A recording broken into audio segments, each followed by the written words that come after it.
This is Nurse of Death, the Lucy Letby story, a gripping true crime podcast that takes you deep into the chilling tale of allegations against Lucy Letby, a seemingly caring and dedicated nurse who harbored a dark secret. Join us as we unravel the twisted journey of a medical professional whose actions sent shockwaves throughout the healthcare community. It's the story of a nurse who went from saving lives to becoming the harbinger of death. This is Nurse of Death, the Lucy Letby story. In the haunting pre-dawn hours, neonatal nurse Lucy Letby snapped a photograph of a heartfelt thank you card sent by parents, offering gratitude to the nurses who had cared for their twin boys. It was a poignant keepsake, one that she would later testify was something she wanted to remember. Yet, unbeknownst to the grieving parents who penned the card, their tribute to the nursing staff was captured on film by the very woman accused of taking their child's life merely months prior. This chilling revelation unfolded in the austere courtroom of Manchester Crown Court, where Ms. Letby, a woman once hailed for her dedication to her tiny patients, found herself at the epicenter of a horrific murder trial. At 33, Ms. Letby stands accused of a series of unimaginable crimes, suspected of claiming the lives of 5 boys and 2 girls and attempting to murder 10 more in the span of a year. The allegations are lodged against her time spent at the Countess of Chester Hospital from June 2015 to June 2016, a period steeped in mystery and marred by tragedy.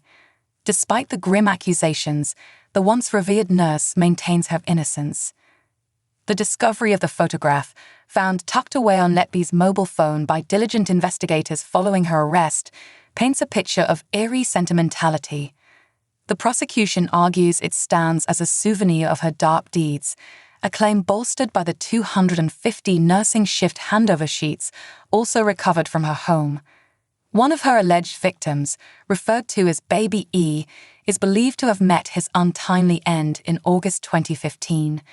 The premature infant's life was purportedly snuffed out in a horrific manner, with Letby accused of forcefully inserting a piece of medical equipment down his throat and injecting air into his bloodstream.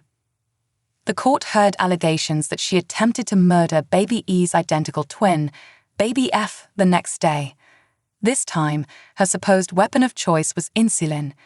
The infant managed to survive, leading his parents to express their overwhelming gratitude to the nursing staff through a hamper and the fateful card.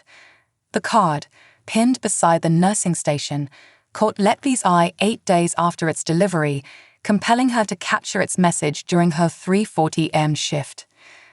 While this trial has drawn a somber spotlight onto Letby, it has also unveiled the tensions simmering beneath the surface of the neonatal unit. Accusations of jealousy and resentment towards Letby's frequent assignments to intensive care, just 6 months into her qualification, were aired in court. The jury was privy to text exchanges between Letby and shift leader, Nurse Yvonne Griffiths, who praised Letby's handling of an acutely ill baby girl requiring chest drains following a punctured lung.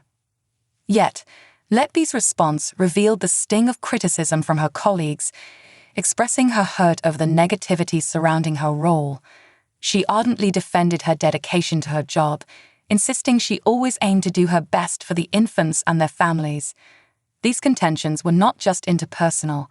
Letby also spoke out about the dangerous staffing levels at the ward, deeming them completely unsafe in a WhatsApp message to a colleague.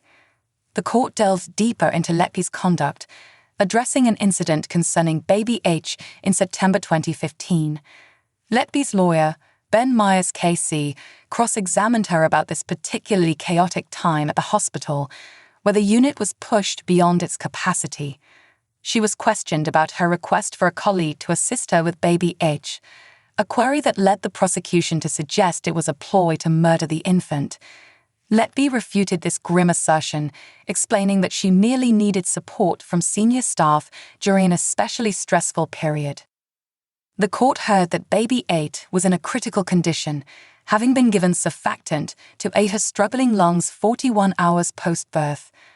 Amid the chaos of managing 18 babies in a unit designed for 16, Letby communicated her apprehensions to a close colleague, calling the situation completely unsafe.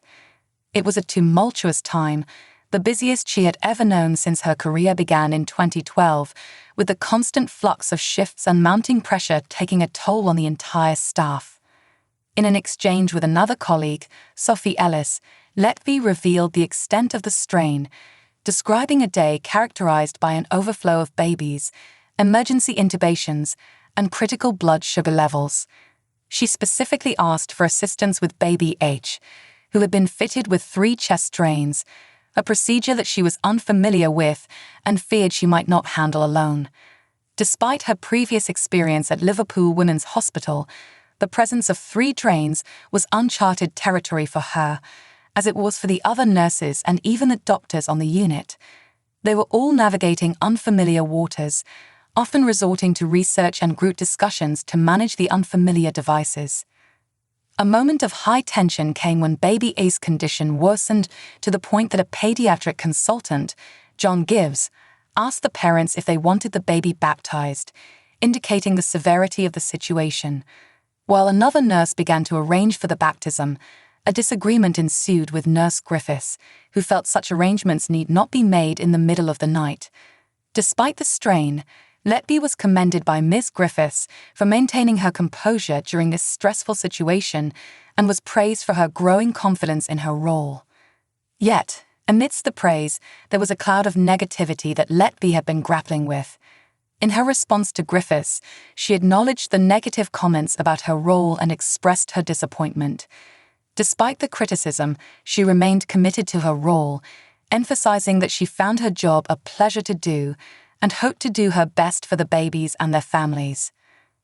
The allegations of multiple murder attempts also extended to child G, an extremely premature-born girl.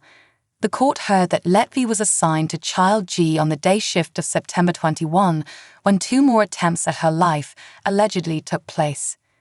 The court heard of alarming incidents where child G had bouts of projectile vomiting and brief cessations of breathing, with Letby alert to the monitor sounds. Care of child G was eventually transferred to a more senior nurse due to the infant's critical condition and Letby's other responsibilities.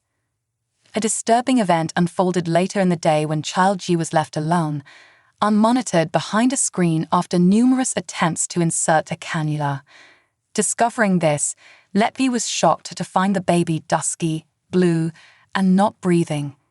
In a race against time, Letby initiated resuscitation using a neopuff and called for help.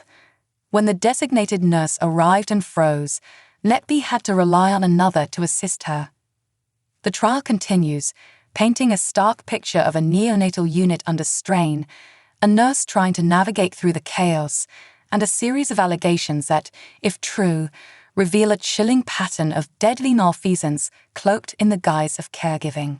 This is Nurse of Death, the Lucy Letby story, a gripping true crime podcast that takes you deep into the chilling tale of allegations against Lucy Letby, a seemingly caring and dedicated nurse who harbored a dark secret. Join us as we unravel the twisted journey of a medical professional whose actions sent shockwaves throughout the healthcare community. It's the story of a nurse who went from saving lives to becoming the harbinger of death. This is Nurse of Death, the Lucy Letby story.